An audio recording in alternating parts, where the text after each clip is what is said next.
안녕하세요. 인체연구소 김한준 원장입니다. 아마 많은 분들이 출산 후에 보약, 한약을 복용하는 것을 고민하고 계실 겁니다. 이번 영상에서는 산모분들이 가장 고민되는 사항에 대해서 객관적인 자료, 논문과 데이터를 바탕으로 하나씩 설명드릴게요. 모유 수유 중에 한약 먹어도 되냐고 많이들 여쭤보시는데요. 여기에 딱 맞는 연구 결과가 있어서 소개해 드리겠습니다. 실제로 대표적인 산후보약인 생화탕 가감방을 복용한 산모의 모유 성분을 분석한 논문이 있어요. 한약을 복용한 산모의 모유 성분을 정밀 분석한 결과 한약의 유효 성분은 아주 극미량만 검출되었고 아기에게 영향을 줄 수 있는 수준은 아니라고 결론을 내렸습니다. 그러니까 안심하고 한약을 복용하셔도 된다는 말입니다. 한약이 간에 해롭다, 간독성이 있다, 이런 이야기도 참 많죠. 그런데 67만 명을 대상으로 서울대 보건대학원에서 진행한 전국 규모의 연구 결과가 있습니다. 이 연구 결과를 보면 여러분의 선입견과는 완전히 다른 결과가 나왔는데요. 한약을 복용한 후에 간 손상이 생긴 위험도는 0.99, 그러니까 거의 영향이 없거나 오히려 위험이 줄었다는 수준의 결과가 나왔습니다. 반대로 양약을 복용했을 때는 간 손상 발생 위험도가 최대 2.44배까지 증가했다는 통계도 같이 나왔습니다. 그러니까 한약은 간에 해롭지 않다, 오히려 안전하다고 보고하고 있는 거죠. 제가 이 주제에 대해서는 다른 영상에서 더 자세하게 다룰 예정이기 때문에 참고해 주시기 바랍니다. 양약을 복용하면서 한약을 복용하시는 분들도 꽤 많은데요. 대부분의 경우 병용이 가능합니다. 여러 연구들을 보면 한약과 양약을 같이 투여했을 때 치료 효과가 더 좋고 부작용이 적다고 보고하는 경우도 굉장히 많거든요. 하지만 특정 질환 약물의 경우 약물 간섭이 우려되는 경우가 있으므로 반드시 한의사와 상담 후에 같이 복용하시는 게 좋습니다. 어떤 약을 복용 중이며 현재 어떤 질환을 앓고 있는지 상태를 알아야 거기에 맞는 한약제, 한약이 투여될 수 있기 때문입니다.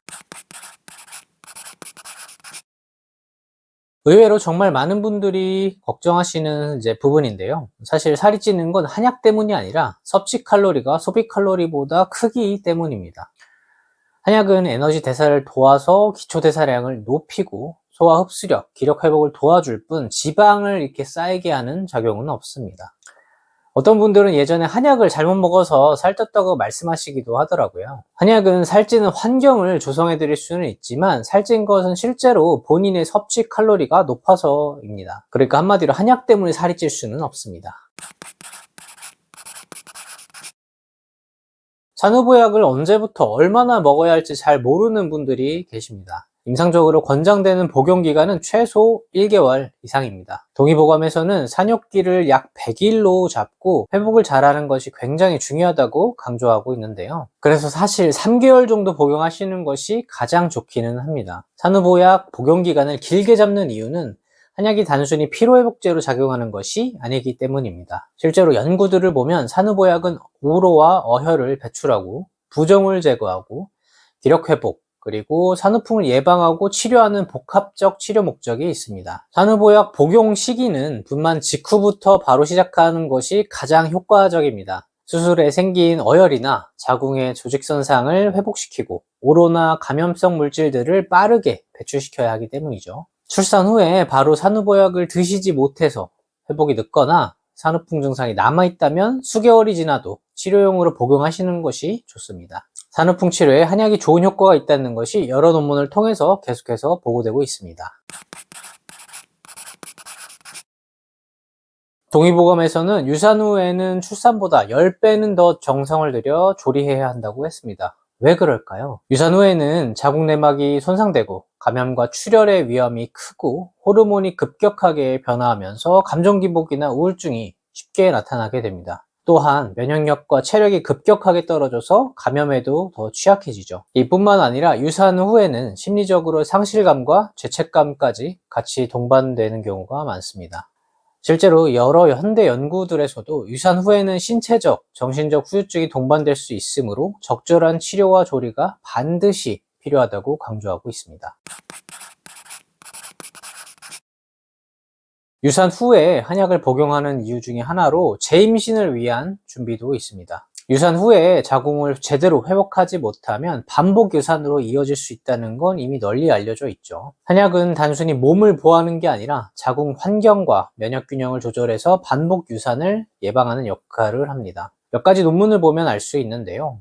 제가 3편의 논문을 아주 간략하게 정리해 드리겠습니다. 먼저 이 논문을 보겠습니다. 이 연구에서는 임신 초기 T 억제 세포의 활성이 상당히 정상보다 낮았다고 보고하고 있습니다. 그리고 이 환자들에게 산후보약을 복용시켰을 때 태아 보존율, 정상 분만율이 약 98%에 달했다고 보고하고 있죠. 면역이 과도해져서 유산하게 되는 기전을 한약이 회복시켜서 유산 방지에 기여했다는 것이죠. 이 논문에서도 마찬가지로 습관성 유산 여성에게 한약을 투여한 결과 태아 보호 성공률은 88.2%가 나왔으며 산모의 프로락틴과 프로게스테론 수치도 상승했다고 보고하고 있습니다. 그러니까 호르몬 안정과 면역 조절을 통해서 임신 유지 효과가 나타났다는 것이죠. 그리고 마지막으로 이 논문에서도 한약이 면역 균형을 조절하고 자궁 내막 면역 경로를 안정화시켜서 습관성 반복 유산을 예방할 수 있다는 근거가 제시되었습니다. 정리하자면 한약은 과도한 면역 반응을 억제시켜서 반복 유산을 예방하고 건강한 재임신을 준비할 수 있는 치료 수단이라는 것이죠.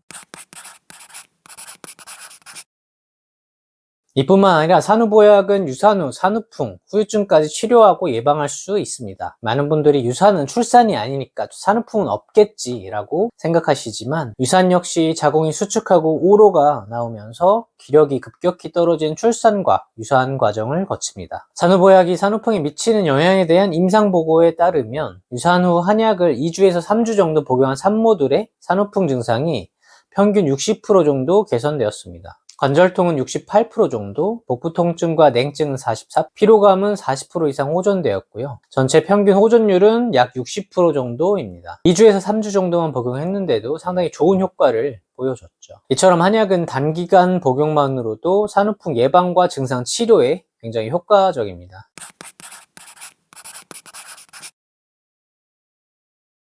산후보약에 대해서 궁금해하실 만한 내용들을 이번 영상에서 정리해드렸습니다. 다음 영상에서 더 유익한 내용으로 찾아뵙겠습니다. 시청해주셔서 감사합니다.